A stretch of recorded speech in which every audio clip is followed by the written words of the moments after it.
Hi friends, welcome to my channel.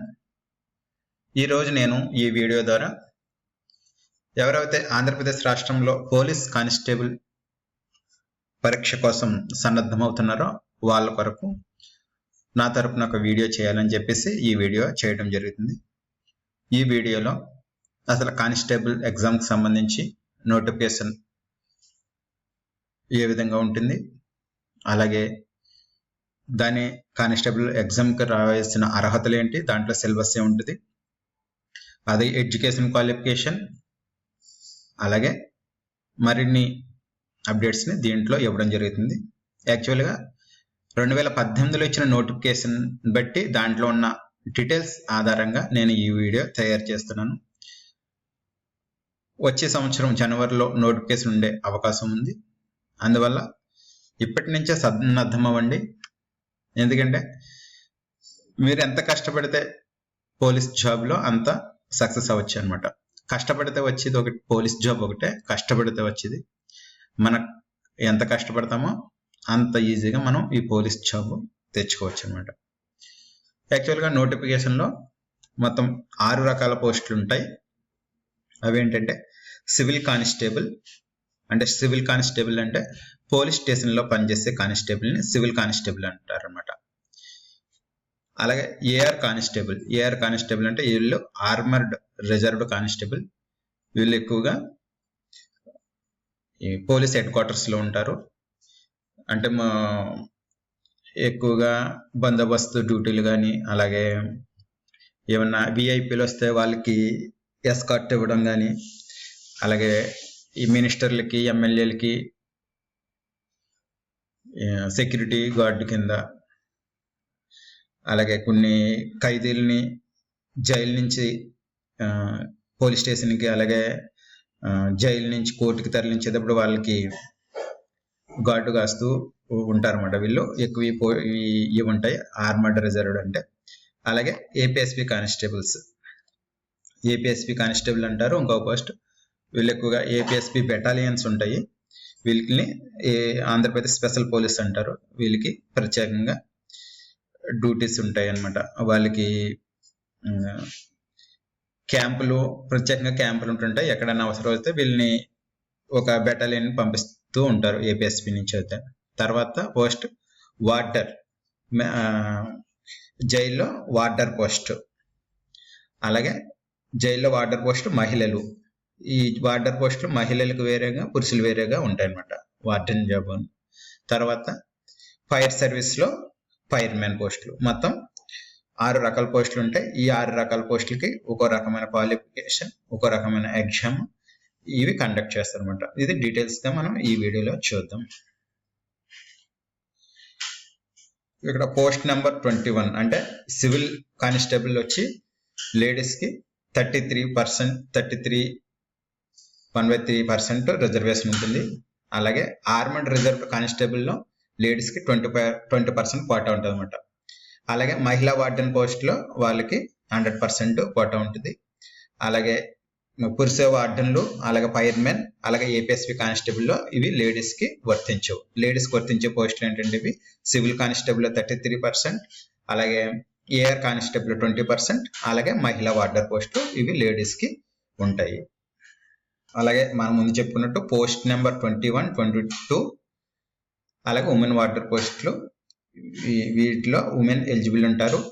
అలాగే 23 అంటే APSP constable, 24 అంటే పురుష వార్డర్లు, అలాగే 26 అంటే ఫైర్మెన్ పోస్టుల్లో ఓన్లీ జెంట్సే ఎలిజిబుల్ అనమాట.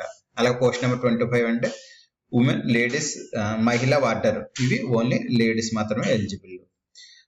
అలాగే మనకి ఏజ్ లిమిట్ వచ్చి పోస్ట్ నెంబర్ 21, 22, 23 అంటే civil constable, AR constable, APSP constable ఈ 3 పోస్టులకు ఏజ్ వచ్చి 18 సంవత్సరాల నుంచి 22 సంవత్సరాల లోపు ఉండాలి.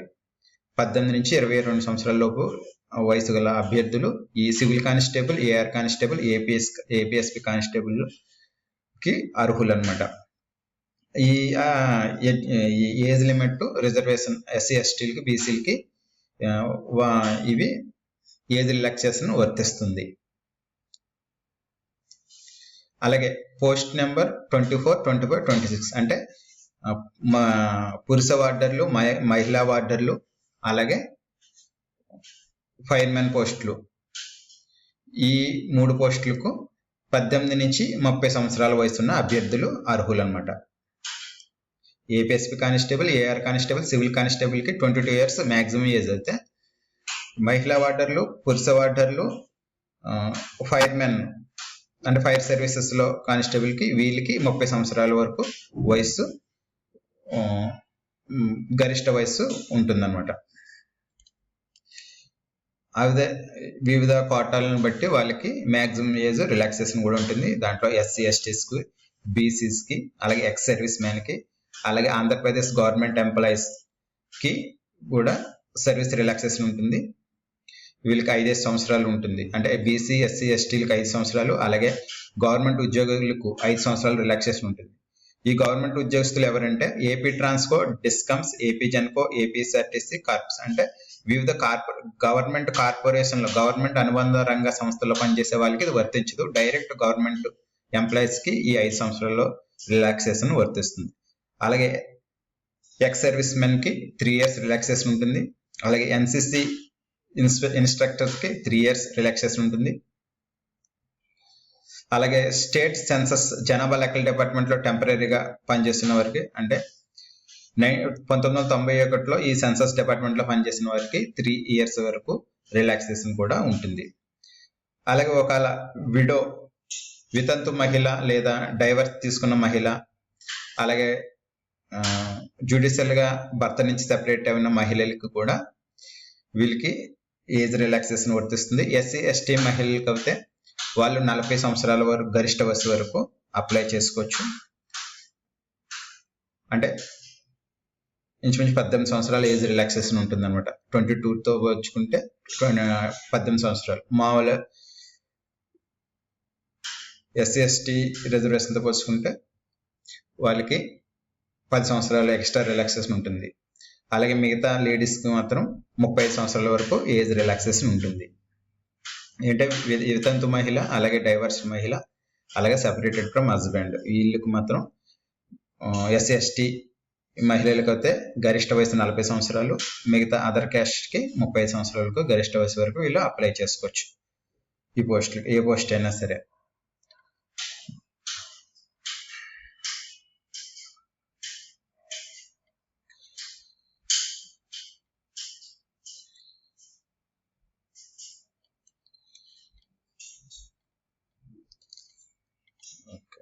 తర్వాత ఎడ్యుకేషన్ క్వాలిఫికేషన్ వచ్చి పోస్ట్ నెంబర్ అంటే civil constable, AR constable, APSP constable, అలాగే ఫైర్ సర్వీస్ మెన్కి వచ్చి ఎడ్యుకేషన్ క్వాలిఫికేషన్ అంటే ఇంటర్మీడియట్ ఉండాలి. ఒకవేళ ఎస్సీ ఎస్టీ పర్సన్స్కి అయితే ఎస్ఎస్సి ఉంటే సరిపోతుంది. అలాగే మహిళా వార్డరు, పురుష వార్డర్లకు వీళ్ళకి కూడా ఇంటర్మీడియట్ కంపల్సరీ ఉండాలన్నమాట. దీంట్లో వీళ్ళకి ఎస్సీ ఎస్టీలకి రిలాక్సేషన్ దీంట్లో లేదు, కంపల్సరీ ఇంటర్మీడియట్ కంప్లీట్ అవ్వాలి. తర్వాత మెడికల్ స్టాండర్డ్స్ వచ్చి విజన్ వచ్చి రైట్ ఐ 6/6 ఉండాలి, అలాగే లెఫ్ట్ ఐ కూడా 6/6 ఉండాలి. అంటే డిస్టెన్స్ దూరం విజన్ 6/6 ఉండాలి, అలాగే నియర్ దగ్గర విజన్ 0/5 ఉండాలి. ఇవి ఈ మెడికల్ స్టాండర్డ్స్ అన్ని మీరు ఆఫ్టర్ ఎగ్జామ్ మొత్తం మీరు కంప్లీట్ అయిపోయిన తర్వాత, ఎగ్జామ్ కంప్లీట్ అయిపోయిన తర్వాత, మీరు రిక్రూట్మెంట్ ఫైనల్ రిజల్ట్ వచ్చిన తర్వాత, సెలెక్ట్ అయిన తర్వాత ఈ మెడికల్ స్టాండర్డ్స్ చెక్ చేస్తారన్నమాట. ముఖ్యంగా మనకు చెప్పుకోవాల్సిందంటే సెలక్షన్ ప్రొసీజర్ 3 స్టెప్ల్లో ఉంటుంది.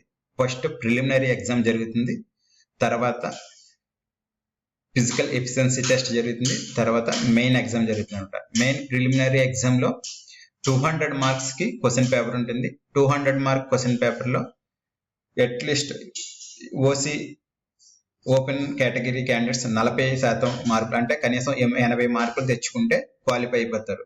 దీంట్లో మెరిట్ ఏమి ఉండదు, జస్ట్ 80 మార్కులు వస్తే మీరు ప్రిలిమినరీ ఎగ్జామ్ క్వాలిఫై అయిపోతారు అనమాట. అలాగే బీసీ పర్సన్స్ 70 మార్కులు వస్తే, అంటే 200కి 70 మార్కులు వస్తే వాళ్ళు క్వాలిఫై అయిపోతారు.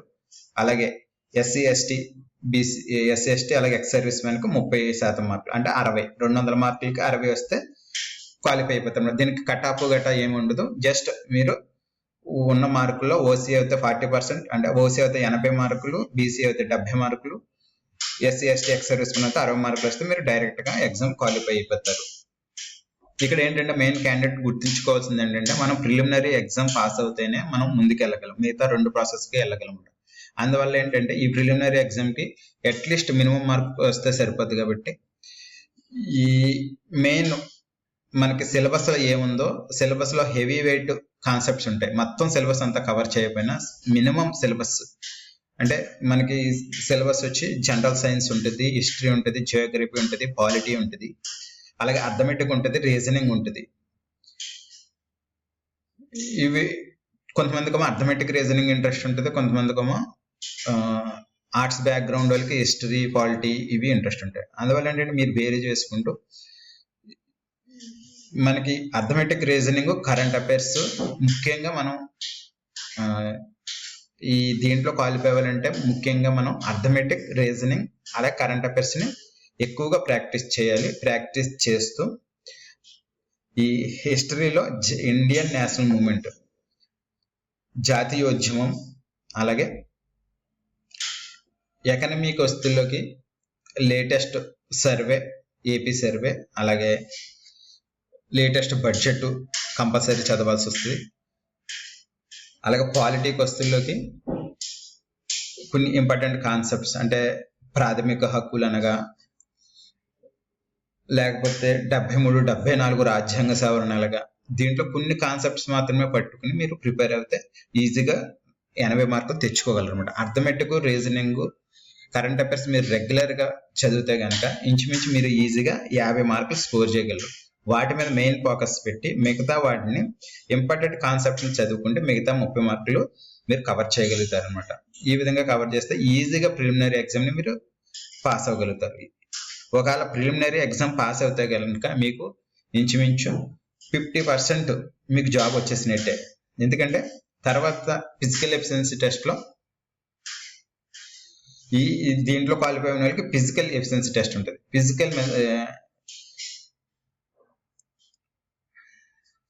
ఈ ఫిజికల్ ఎఫిషియన్సీ టెస్ట్ జరిగే ముందు మనకి మెజర్మెంట్స్ తీస్తారనమాట. మెజర్మెంట్స్ వచ్చి ఈ APSP constable, civil constable, AR constable, అలాగే ఫైర్ కానిస్టేబుల్కి హైట్ ఎంత ఉండాలంటే 167.6 సెంటీమీటర్ల హైట్ ఉండాలి.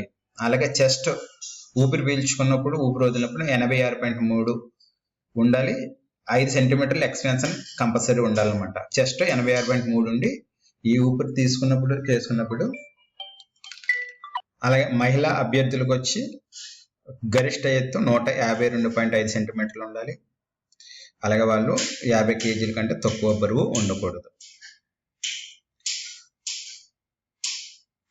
తర్వాత కొన్ని ట్రైబల్ కాస్ట్కి అంటే main Srikakulam, Vizianagaram, Visakhapatnam, east Godavari, west గోదావరిలో ఉన్న ట్రైబల్ కాస్ట్కి వాళ్ళకి కొన్ని రిలాక్సేషన్ ఇవ్వడం జరిగింది. పురుష అభ్యర్థులు వచ్చి మినిమం 160 సెంటీమీటర్లు హైట్ ఉండాలి. వాళ్ళ చెస్ట్ ఎక్స్పాన్షన్ వచ్చి 3 సెంటీమీటర్లు ఉండాలి. అలాగే మహిళా అభ్యర్థులు అయితే 150 సెంటీమీటర్ హైట్ ఉండాలి. మినిమం బరువు 38 కేజీలు ఉండాలన్నమాట.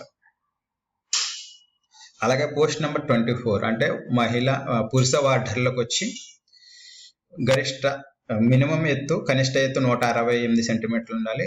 వాళ్ళ చెస్ట్ 87 సెంటీమీటర్లు, ఎక్స్పాన్షన్ చేసేటప్పుడు 5 సెంటీమీటర్ల ఎక్స్పాన్షన్ ఉండాలి. తర్వాత లేడీస్